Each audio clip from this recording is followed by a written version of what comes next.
Olá, estamos aqui com mais um Gotas de Perdão.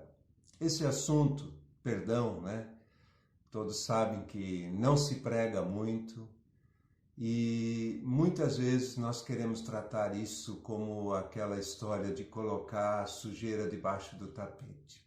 Mas o assunto é sério e nós não podemos ficar protelando isso, procrastinando. A gente precisa encarar essas questões, principalmente, claro, a falta de perdão, e pedir perdão também é importante, lógico. E hoje, então, é um dos aspectos assim bem sérios, complicados, difíceis a respeito de perdão, que é sobre perdoar a si mesmo. Quem nunca falou, não me conformo de ter feito isso, por que não fiz aquilo? Então, são expressões, são palavras que apontam para uma possível falta de perdão para si mesmo. Então, é muito sério, muito mais profundo do que parece à primeira vista.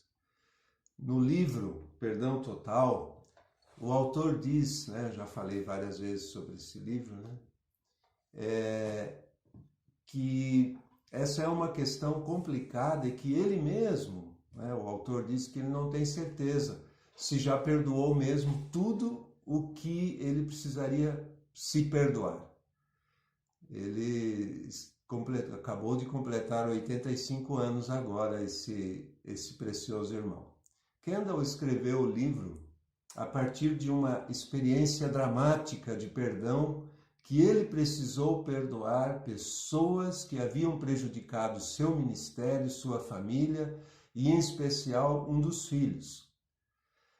Perdoar alguém pode ser por ter prejudicado um filho, o cônjuge, às vezes pode ser mais difícil, do que perdoar algo que nos fizeram diretamente.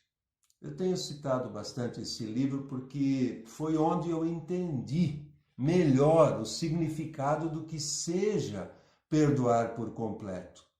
Basicamente, é liberar o ofensor de qualquer confronto, retaliação ou pagamento pelo que fez. É não expor o que nos fez e jamais guardar o que nos fez e usar contra ele em algum momento no futuro. É poder orar pelo ofensor para que ele seja perdoado, não somente perdoado, por Deus também, mas abençoado a despeito de tudo que fez. Isso mesmo, pedir a Deus que o abençoe, de maneira que prospere como se nunca tivesse feito nada de errado para nós ou para ninguém. E esta deve ser uma decisão para toda a vida. E também nunca esperar que essa pessoa venha pedir perdão, até porque a grande maioria das pessoas que nos ferem sequer percebem ou têm consciência do que fizeram. É claro que dependendo da magnitude, do tamanho da ofensa, do mal, poderá ser um processo, e levar algum tempo até que o ofendido libere o ofensor e seja liberto da amargura gerada pela falta de perdão. Aliás, quando estamos ressentidos, amargurados, temos a ilusão de que aqueles que nos magoaram têm mais chances de serem punidos desde que nos mantenhamos concentrados em que a justiça seja feita e que o que nada mais é do que desejo de vingança. Porém, isso é uma grande ilusão. E a única coisa que obtemos é mais amargura e as graves consequências de entristecer o Espírito Santo, conforme nos ensina Efésios 4, 30, 32, e também dar espaço, Estamos sujeitos a dar espaço para Satanás nos prejudicar ainda mais, como também nos ensina a palavra em segunda carta do apóstolo Paulo aos Coríntios, capítulo 2, versículos 10 e 11. Citei esses pontos porque também se aplicam à situação em que temos que perdoar a nós mesmos. Quando Deus nos perdoa, é para valer. Ele lança todos os nossos pecados nas profundezas do mar, de acordo com Miqueias 7, 18 e 19, e nunca irá usá-los contra nós. Dessa maneira, devemos perdoar a todas as pessoas e é também dessa maneira que precisamos perdoar a nós mesmos. E assim, como temos que perseverar no perdão para as outras pessoas, temos que perseverar no perdão para nós. Ou seja, o perdão total envolve uma decisão de mantê-lo válido, manter esse perdão válido por toda a vida. Isto porque, de vez em quando, volta, a nossa lembrança, aqueles episódios tristes pelos quais a gente passou e onde teve que pedir perdão ou perdoar ou coisa parecida. E muitas vezes somos tentados, nesses momentos de lembrança, a ficar chateados, porque aquelas pessoas que nos feriram não estão sofrendo pelo que fizeram.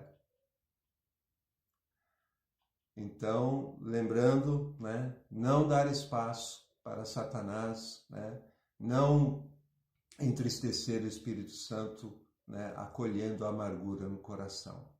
Sempre que voltar algum sentimento, devemos simplesmente orar e declarar novamente que já perdoamos e que a pessoa nada nos deve e que o Senhor a abençoe. E a nós também. Nós já nos perdoamos. Amém.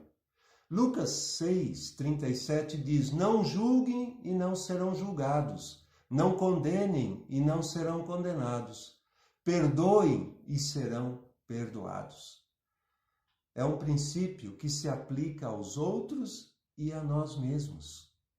João, na sua primeira carta, no capítulo 1, 9, ele diz: mas se confessarmos nossos pecados, ele é fiel e justo para perdoar nossos pecados e nos purificar de toda injustiça. Deus como que se compromete aqui com essa palavra de nos perdoar, porque Jesus pagou o preço. Deus nos perdoa porque Jesus Cristo pagou pelos nossos pecados.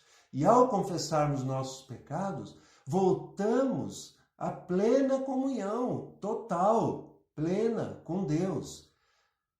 Da mesma maneira, Deus perdoa a todos que o procuram, a todas as outras pessoas também, através de Jesus. E se Deus os perdoa, também nós temos que perdoar. Esse é um princípio muito importante.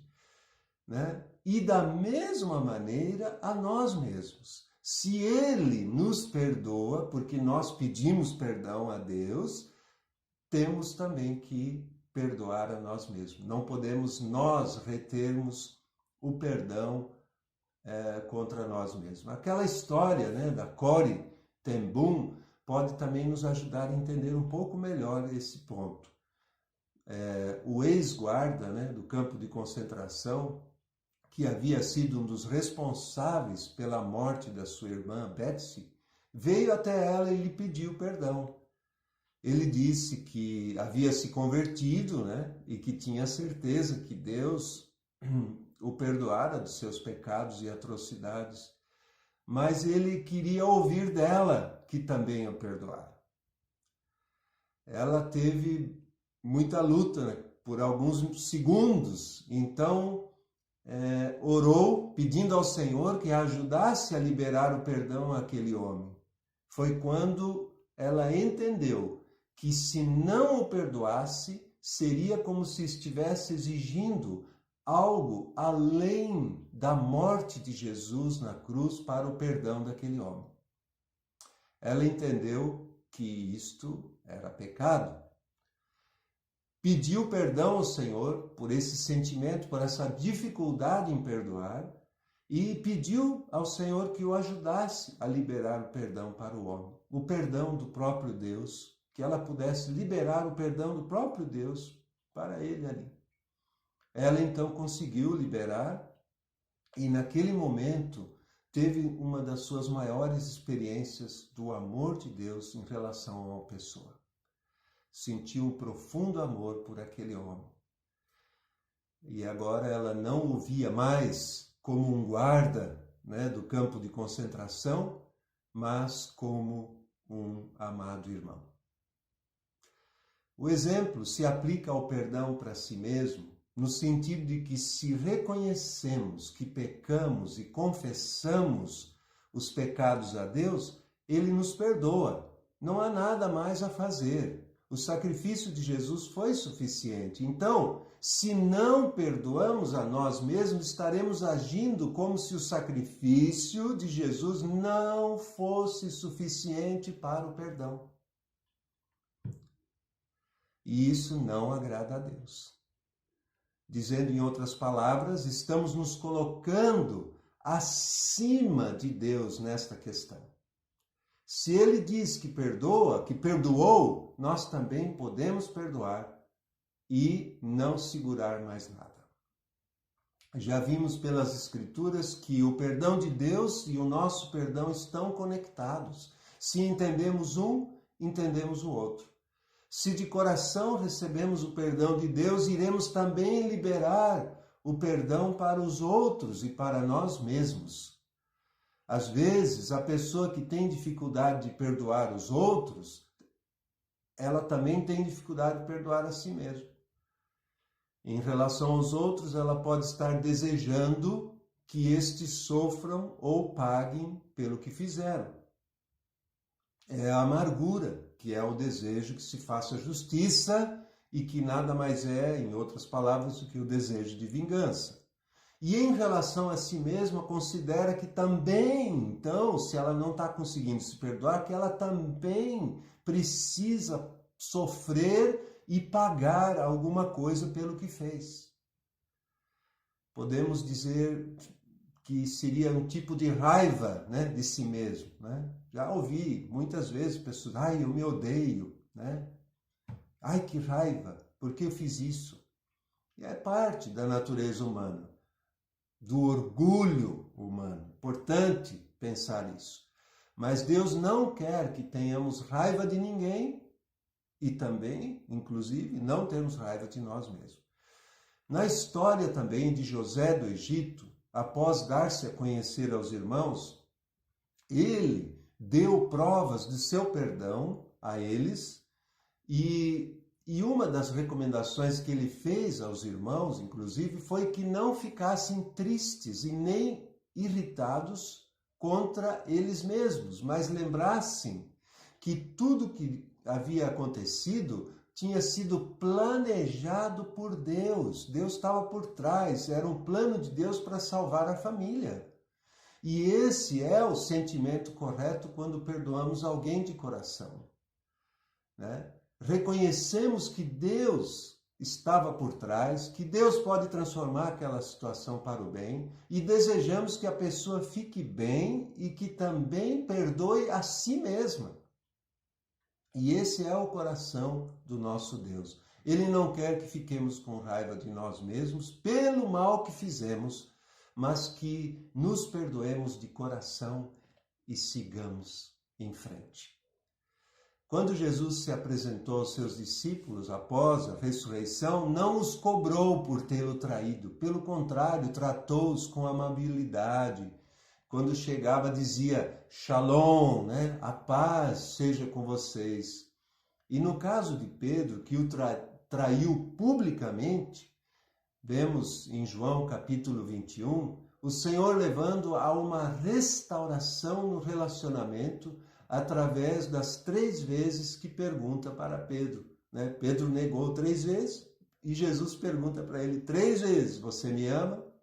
Assim ajudando Pedro a restaurar a sua própria confiança, entender o perdão do Senhor para ele e ele mesmo, né, se perdoar, né? E certamente, né, Pedro estava bastante arrependido, envergonhado pelo que tinha feito, mas ao que tudo indica, ele perdoou mesmo a si mesmo.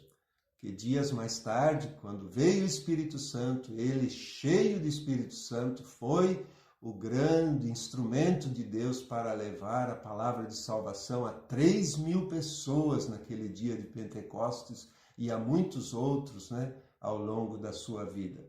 Assim, é importante que nós nos perdoemos para podermos servir mais e melhor ao nosso Senhor. De acordo com Romanos 8, 28, que é um texto que você tem que conhecer, né, muito bem, decora, né? Deus, de acordo com esse texto, Deus sabe como transformar as piores coisas em bênção, inclusive nossos pecados, isso mesmo. No caso de Pedro, por exemplo, não fosse a traição, talvez ele não tivesse atingido aquele nível que ele atingiu de quebrantamento, de humildade e dependência do Senhor.